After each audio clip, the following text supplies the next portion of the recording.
La personalidad. Antes de profundizar en el funcionamiento del eneagrama y de clasificar los diferentes tipos que lo componen, me parece necesario explicar brevemente lo que significa la personalidad del ser humano. Sin entrar en largos conceptos psicológicos que llevarían a elaborar un curso completo, podríamos resumir la personalidad como el conjunto de características o patrón de sentimientos, emociones y pensamientos ligados al comportamiento. Es decir, todos los elementos relacionados con el comportamiento del ser humano ante las diferentes situaciones de la vida, incluidos la conducta, la actitud y los hábitos, que perviven a lo largo del tiempo y que hacen que un individuo se distinga de otro.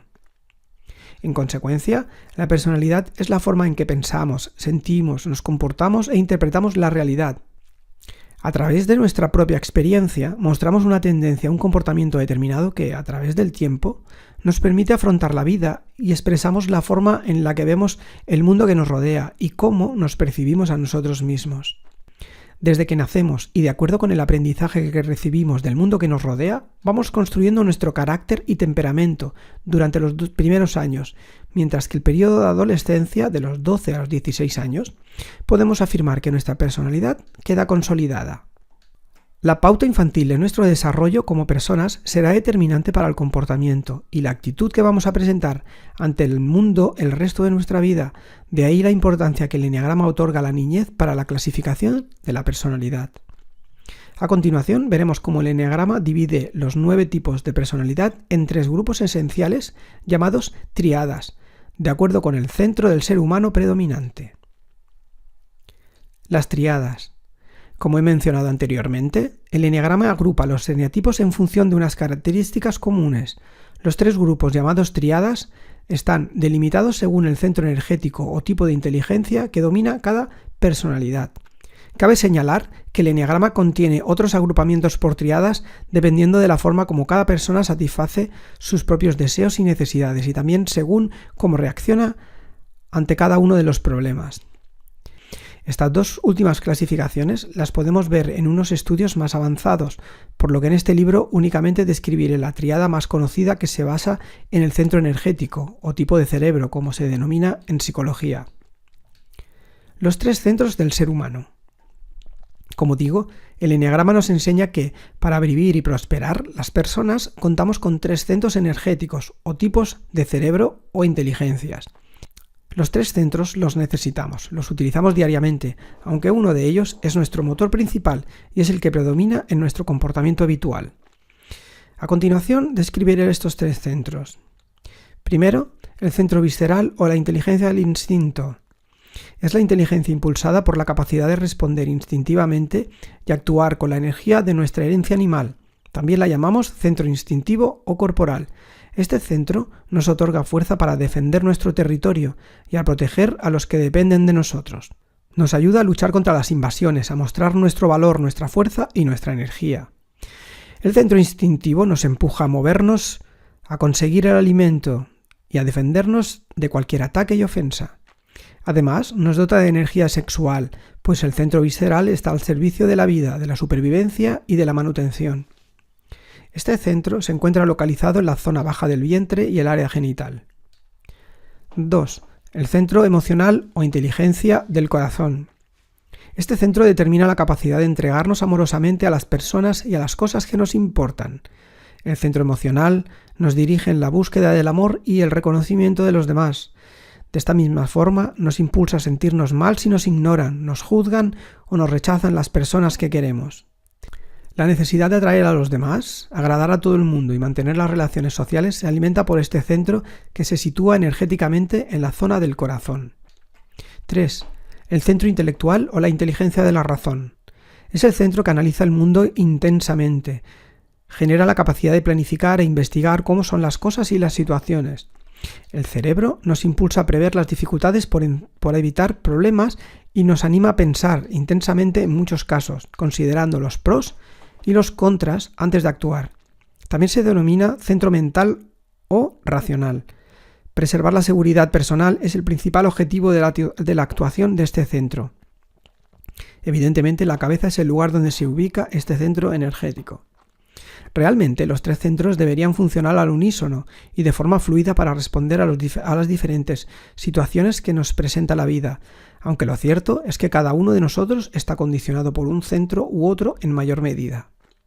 Teniendo en cuenta este predominio de uno de los tres centros, los eneatipos se clasificarán en los tres grupos que hemos visto: los viscerales, que se han desviado hacia la inteligencia del instinto; los emocionales, que se han estancado en la inteligencia del corazón; y los mentales, que suelen estar enredados con la inteligencia de la cabeza. Características de los eneatipos por tríadas. Vamos a hacer una descripción breve de los rasgos comunes de los eneatipos dentro de cada grupo. Eneatipos viscerales o instintivos. Eneatipos viscerales o instintivos. Los eneatipos instintivos son personas de acción. Eneatipos viscerales o instintivos: 8, 9 y 1. Los eneatipos instintivos son personas de acción y determinación, con fuerza de voluntad y carácter. Para ellos es muy importante que se les respete su autonomía y no se dejan controlar fácilmente. En el ámbito de las relaciones con los demás, los instintivos tienen la tendencia de dar órdenes en lugar de obedecer. Suelen ser personas autoritarias e imponen su opinión sobre las de los demás. Si tenemos en cuenta la pauta infantil, por lo general los viscerales son individuos que en la niñez han sido fuertemente reprimidos, bien por padres autoritarios o maltratadores en algunos casos, bien por padres muy exigentes o estrictos. Esta represión les ocasiona una necesidad de gestionar su libertad y sus deseos internos de una forma determinada. Muchos de ellos, como los eneatipo 8, expresan su necesidad de desahogarse de esa represión a través de la agresión verbal o física, la imposición de órdenes y la voluntad de liderar. Otros instintivos, como los 1, lo manifestarán de forma opuesta, es decir, reprimiendo más estas necesidades no cubiertas y convirtiéndose en individuos rígidos, dominados por el sentido de la justicia y profundamente perfeccionistas. Los 9, sin embargo, desconectarán de este recuerdo infantil e ignorarán sus propias necesidades en función de las de los demás. En general, todos son bondadosos y protectores en estado relajado, pero ante la tensión se muestran tercos y autoritarios. Suelen evitar la introspección, por lo que no suelen tomar conciencia de sus necesidades. Casi siempre están en contacto permanente con su cuerpo y con las sensaciones internas. Centrados en el presente, su emoción gestionada de forma incorrecta será la rabia. Eneatipos emocionales 2, 3 y 4. Los emocionales son a grandes rasgos personas expresivas y sociables. Podríamos destacar que tienen facilidad para crear relaciones y que sobresalen por su encanto personal. Son expertos en halagar a los demás y acercarse al resto de la gente con el objetivo de ser reconocidos, apreciados, admirados o, al menos, tenidos en cuenta. Suelen tener la necesidad de sentirse especiales y de ser el centro de atención. Obviamente, para ser considerados y recibir la aprobación y el reconocimiento de los demás, cuidan bastante su imagen. Por lo que respecta a su desarrollo infantil, han sentido cierta incongruencia afectiva de parte de sus padres, ya sea por falta de amor de sus padres, ya sea por exceso de sentimentalismo. Esta incongruencia activa en ellos la necesidad de buscar el amor, idealizado o no, perdido en la niñez o en la adolescencia, y la falta de reconocimiento de sus familiares en la infancia la van a intentar suplir con sus relaciones sociales. En un estado distendido transmiten alegría y optimismo. En momentos de tensión y dificultades suelen enfadarse cuando no se les tiene en cuenta o si se les critica, así como deprimirse si no se les necesita o si se les ignora. Harán lo posible para atraer personas a su vida y retenerlas. Suelen estar enfocados hacia el pasado por recuerdos nostálgicos y anclados en sus emociones.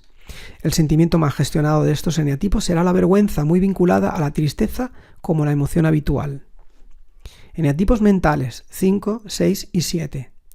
Normalmente, los eneatipos mentales o racionales son personas muy reflexivas y planificadoras.